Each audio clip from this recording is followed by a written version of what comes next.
Discussion keeps the world turning. This is Round Table.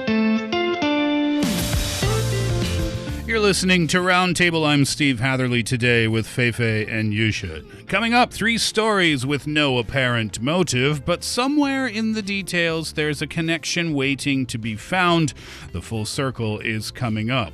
After that, this is such a cute and lovely story. Diplomacy and trade deals are great, but they're not part of this track. The biggest cultural bridge of this year was built with a single piece of candy. We're going to tell the story of an accidental viral moment that proved that sweetness speaks louder than words. Our podcast listeners can find us at Roundtable China on Apple Podcasts. Don't forget that we love to hear from you too, so send your voice notes our way. Roundtable Podcast at QQ.com. Once again, Roundtable Podcast at QQ.com. And now, 3 stories, 1 connection. This is the full circle. it is time for The Full Circle, a segment where we take 3 stories from this week's shows and draw a line between them. 3 stories, 3 different topics from different worlds, and on the surface, nothing obvious connects them, but when Detective Yushun is on the job, it becomes more and more clear. What are we starting with this week? So first of all, the story starts from Tuesday, the return of Ganji. Well, when you think about Ganji, just think about a big market or a big offline fair where people go and go shopping. And in the ancient time, it was for exchanging stuff. Yeah, young people getting out there enjoying traditional markets.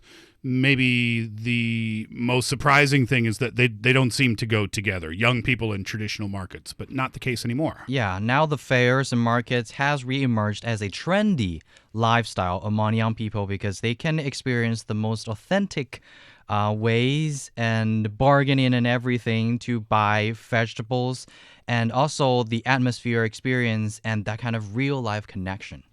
What's your second story? The second story is from Wednesday, the book cover wrapping debate. Many students just hope their textbooks still look brand new by the end of this semester. And those who are more hands-on might use even large rolls of wrapping paper to carefully cover their books. That's my favorite activity every year. You were a dream squasher on that day. Yeah, why? You weren't on that show that day. That was me. Oh, sorry, I missed that. I had the genius idea, my $1 million idea of Pindo book covers. Yes. You immediately said that's the worst idea I've ever heard. That is. I will wave to you from my private jet as it flies overhead. Still going. Had been going on for a long time. Still going on today. You can be creative with that, how you wrap your books.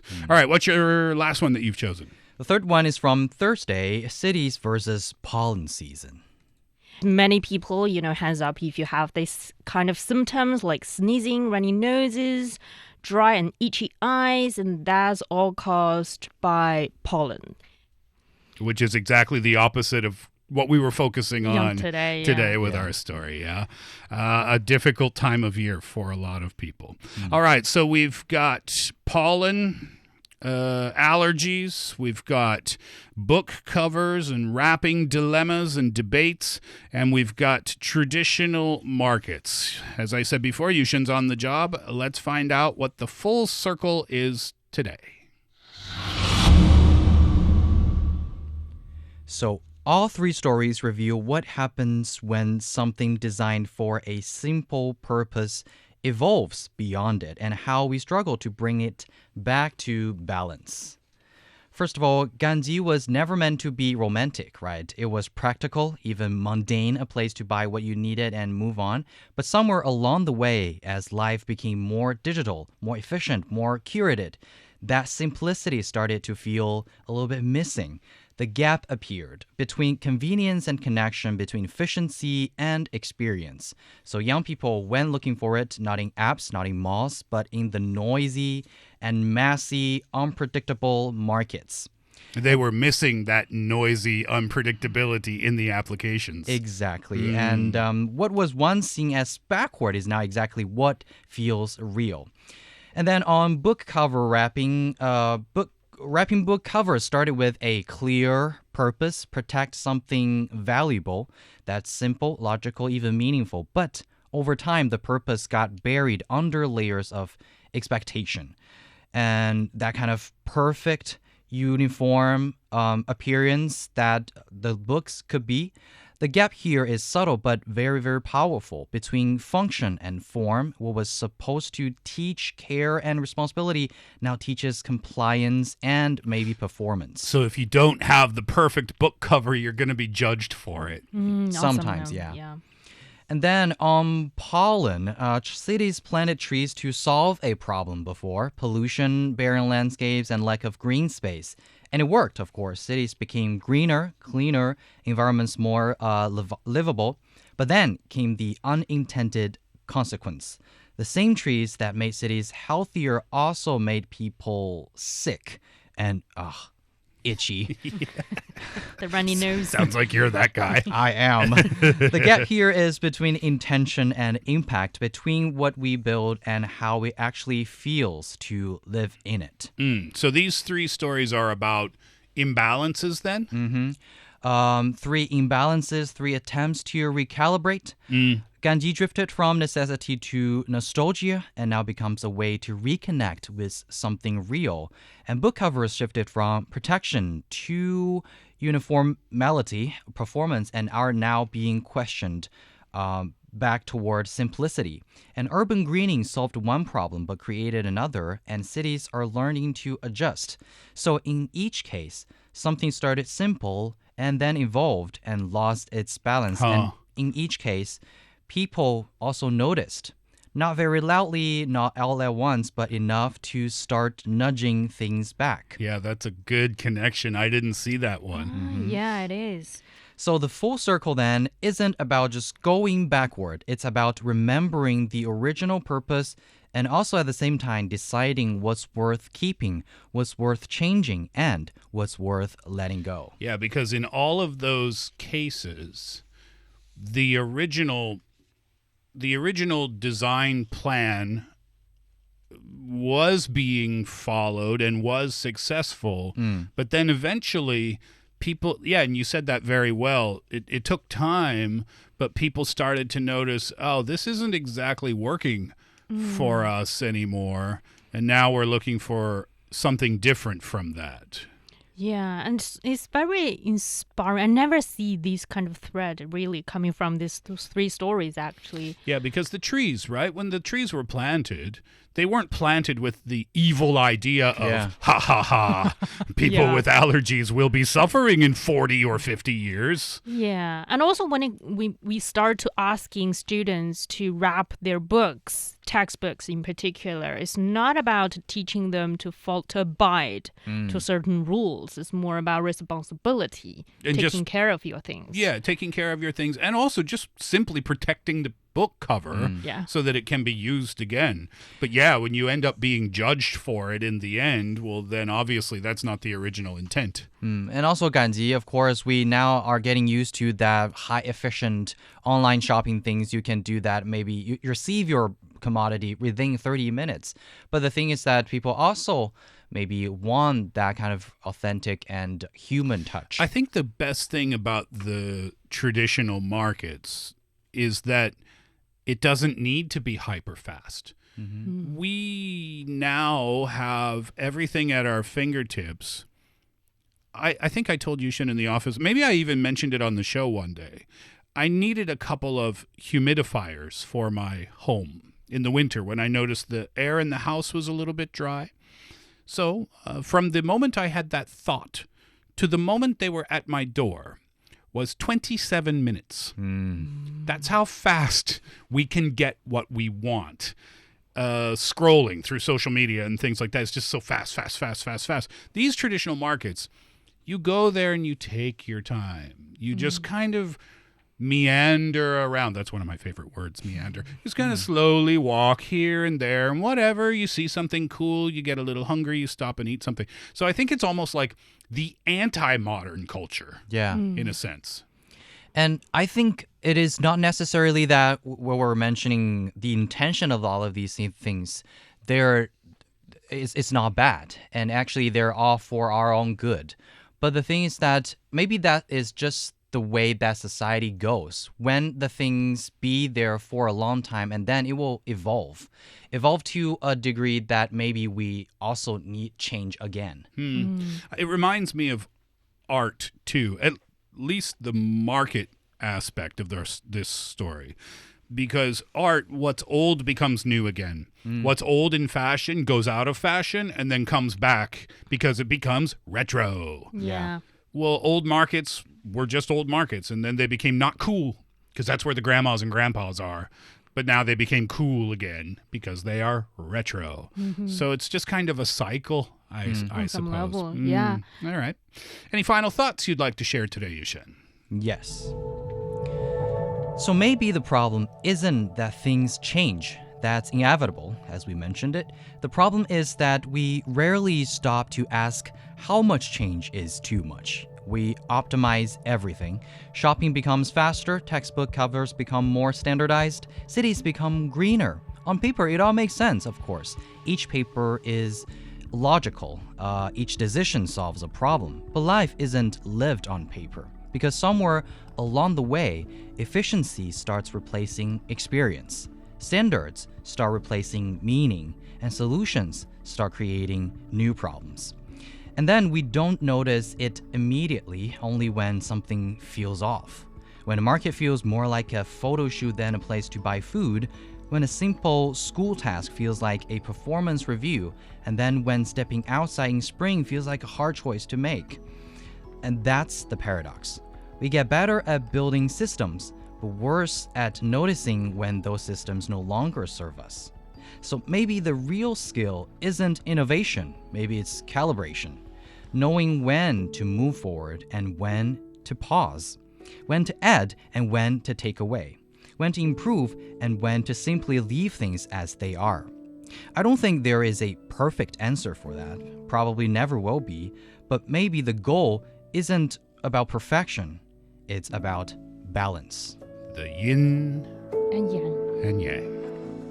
You're listening to Roundtable, and when we come back, the story of how a Chinese candy created new international friendships. Looking for passion? How about fiery debate? Want to hear about current events in China from different perspectives? Then tune in to Roundtable, where East meets West and understanding is the goal. This is Roundtable. I'm Steve with Yushun and Fei Fei. A crumpled candy wrapper, a hotel clerk's earnest request, and a cross-border relay of kindness. It's not the plot of a heartwarming movie, although it sounds like one. This is the real story behind how a Chinese candy brand unexpectedly captured the hearts of people halfway across the world. In early 2026, a single piece of this crispy candy sparked a global conversation, turning a humble Chinese snack into an unlikely symbol of cross-cultural connection. This is a sweet story. What is it? Well, actually, it happened in February this year when a Chinese tourist staying at a hotel in Milan, Italy, and they had a very heartwarming encounter when checking out as the hotel clerk called Karim put out a crumpled wrapper of a Chinese crispy candy and gestured earnestly, asking the tourist to buy him more because that candy comes from another Chinese tourist. And that this Chinese tourist shared this touching moment on video on social media, and that video quickly went viral online, and a lot of Chinese netizens feeling that, first of all, it's very funny because that piece of crispy candy is kind of a ritual product. It used to be specifically around the Chinese New Year time, and it's kind of the traditional, on the traditional side. It's not It's a peanut candy, right? It's mostly made of peanut, but it's also considered what's our mothers or grandmothers' generation. Yeah, this is would kind of buy. one of the traditions that people will buy, because we mentioned that Spring Festival goods they will purchase before that day. So that's kind of the thing that you will always put on table and given to the children in the family. So why did that hotel clerk have a piece of why did he have that candy wrapper in his possession in the first place? Well, that got traced back to early on in January this year, actually. It happened when a Chinese business traveler, he found out that his luggage got overweight, so he just casually gave this whole pack of crispy candy to Karim. And then Karim fell in love quickly with that sweet, crispy treat. And then that got him asking every Chinese tourist about what is it and where can I get it. And can I get more? He loved the candy so much that he actually smoothed out the wrapper and he kept it inside his name tag. And he would even offer to pay for the candy when asking people like, hey, can you bring some more of this the next time that you come from China? So this got put onto the internet and it went absolutely viral. Yeah, and the result, I think it is also really sweet and as well as a very good advertisement for both the hotel and the candy brand. The thing is that this Karim is getting a lot of candies from other Chinese tourists and visitors, of course, and then the hotel got really famous. So a lot of tourists will go that place and book the hotel. On Douyin, that post accumulated 8.7 million views, and Karim, the employee from the desk clerk from the hotel, became something of an internet celebrity here in China. Yeah. The hotel became famous because Karim loved this candy so much that people started talking about it. They started saying, oh, when we go to Milan, if we're not staying at that hotel, at least we have to stop by Check it out. to give Karim some of this candy. It's an incredible story. And then it doesn't even stop there. Yeah, and also the candy brand itself also invited Karim to visit their candy factory in Dongguan, Unbelievable. Guangdong province, Yeah. and also promised him with more candy and inviting him on. I think I also saw him on a live stream. Actually. Really? Yeah, I saw Karim. I think Karim is visiting China either later this month or in April. I was trying to find it in the headlines this morning because I couldn't figure out whether he was here and gone or whether he didn't accept the invitation because of his work schedule or something like that. But he is. He's coming at the end of the month, maybe. Yeah. I saw a video online about him. You know, him saying that I'm going to China, I'm visiting Dongguan, I'm visiting that candy factory and got more candy, that crispy peanut candy. And so that's how, unexpected, I would say, this story raveled between us. Unexpected story, sweet story, but I have to say, Karen, be careful about your blood pressure. I mean, blood sugar. Oh, because of the candy. It's very, very sweet. Yeah, it's not broccoli. Yeah. Yeah. His hotel, he must be employee of the year. Definitely. This hotel might be the most famous hotel in Milan now, at least In China. in China it would be, right? And also I got this because that piece of crispy candy is so I haven't tried it in so long. It also got me curious about it and got me, nostalgic about that. Domestic sales might increase as well. Yeah. Do you think these types of stories are just cute, or do you think that these types of stories are important at all? Well, I think first of all is how unexpected these kind of Chinese snacks are so popular to another culture, to another, palate. Because for us, I love this type of crispy candy for sure. But over time, I found it just, for one, it's not, popular anymore on the market. And for two, it's just on some level a bit too sweet, on the too sweeter side. I think it goes beyond the candy. I think that this is kind of a soft power, beautiful moment. Yes. Because this shows how kind and fun and cute Chinese netizens can be, how kind Chinese travelers can be. This is a story that would be in the Italian media. I'm certain it's on TV there, right? And this just creates this warm bond, I think, between the two cultures and the two countries, and it's a great it's a great thing for Milan too, because now people are going to see that positively as a place to go to. All right, we are going to have to leave it there for today. That's all the time we have for today's roundtable. I'm Steve for Yushun and Fei Fei. We thank you kindly. Enjoy your time and come back again.